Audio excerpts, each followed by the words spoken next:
Hey guys, today we're going to be making Sanrio paper nails.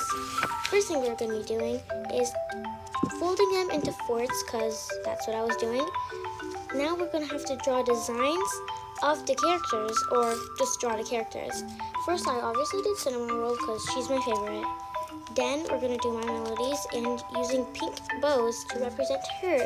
And Karopi because I love the color green, it's my favorite. And then fort, we're going to be doing Pom Pom Parade. And yeah, I'm right now coloring him in with a colored pencil. And now, lastly, we're going to do Karomi. And for her design, I'm using skulls to represent her.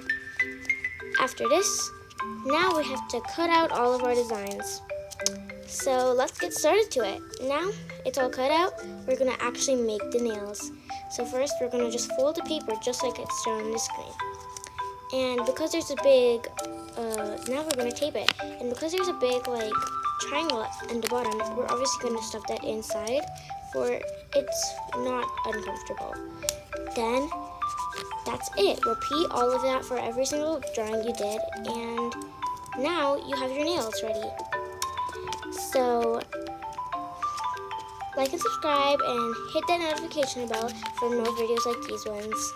Thanks for watching. Bye.